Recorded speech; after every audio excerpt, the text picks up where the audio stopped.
கண்ணதாசன் அவரது நூற்றாண்டு இன்னும் எத்தனை நாளில் தொடங்குது? இன்னைக்கு தேதி 7, இன்னும் 17 நாளில் அவரோட நூற்றாண்டு தொடங்க இருக்கிறது.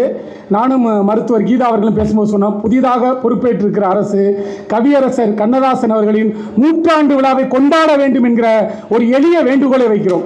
ஏனென்றால் தமிழ் மொழியின் சிறப்பை உலகெங்கும் கொண்டு சென்ற பெருமை கவியரசருக்கு உண்டு. ஏன்னா இன்னைக்கு சினிமா பாடல்கள் வருது, ஏதாவது புரியுதா? புரியுது. நேற்று ஒரு சினிமா பார்த்துட்டு வெளியில் வர்ற ஒரு நல்ல பாட்டு என் மகள்கிட்ட கேட்டேன், இது என்னம்மான்னு. எப்போ கோபத்தை கிளப்பாது, நம்ம படம் பார்த்தோம்ல அந்த படத்தில் தான் அந்த பாட்டு. நான் ஒரு வரி போடக்கூடியல படத்தையே சொல்லிடுறேன். கருப்புன்னு ஒரு படம், காது கிழியுது, ஒன்றுமே வரிகள் புரியல. தமிழில் நல்ல வார்த்தைகள் இருக்கு, நல்ல கவிதைகள் இருக்கு. ஆனால் இன்றைக்கு பாடல் அப்படியாக இல்லை. இன்னமும் கூட இன்றைய தலைமுறைகளின் கையில் காதுகளில் கண்ணதாசனின் வார்த்தைகளை சேர்த்தால் நிச்சயம் அவர்கள் மிகச்சிறந்த தமிழில் சிறந்த குழந்தைகளாக வருவார்கள் என்கிற நம்பிக்கை இருக்கிறது. பாப்பா கூட சான்றிதழ் ஆங்கிலத்தில் எழுதினாங்க. நீதியரசர் சொன்னார், கூப்பிட்டு பாப்பாவை தமிழில் எழுத சொல்லாதீங்க, நான் எழுதுறேன்னாரு. உடனே லோகநாதன் ஐயா கேட்டாங்க, பாப்பாவுக்கு எழுத தெரியும்னாரு. நீதியரசர் அதிர்ச்சியாகி தமிழில் கூட எழுதுறாங்களான்னாரு. உண்மையில வியப்பா இருந்துச்சு. ஏன்னா இன்றைக்கு தலைமை குழந்தைகளுக்கு, என் குழந்தைங்களுக்கு தமிழ் தெரியாது, பேச தெரியாது, எழுத சொல்றது பெருமையாக சொல்லிக் கொண்டிருக்கிற பல ஆட்கள் இன்னும் தமிழ்நாட்டில் இருக்காங்க. ஆனால் என் குழந்தைகள் தமிழிலும் எழுதுவார்கள் என்கிற பெருமையை லோகநாதன் அவர்கள் இந்த மேடையில் நிரூபித்திருக்கிறார்.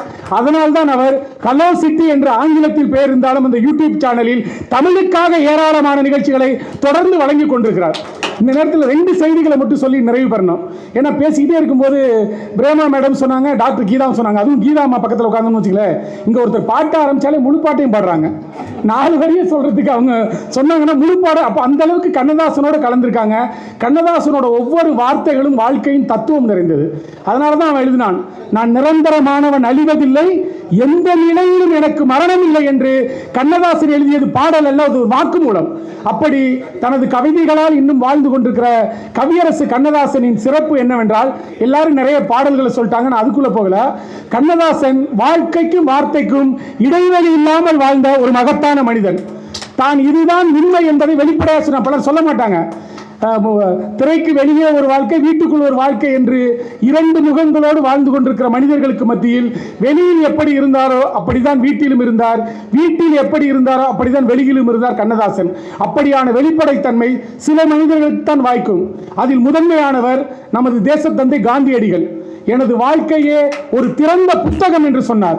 அப்படி தனது வாழ்க்கையே திறந்த புத்தகம் என்று காந்தி எப்படி சொன்னார், அப்படி தனது வாழ்வை வெளிப்படையாக வாழ்ந்த கண்ணதாசன் சினிமாவுக்கு பாட்டு எழுதினார் என்று நாம் எல்லாம் நம்பிக்கொண்டிருக்கிறோம். ஆனால் அதில் கொஞ்சம்தான் உண்மை, கொஞ்சம்தான் உண்மை.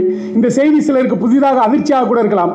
சினிமாவில் வருகிற செய்திகளை உள்வாங்கிக் கொண்டது தனது வாழ்க்கையோடு இணைத்து எழுதிய ஒரே கவிஞர் கவியரசர் கண்ணதாசன் தான்.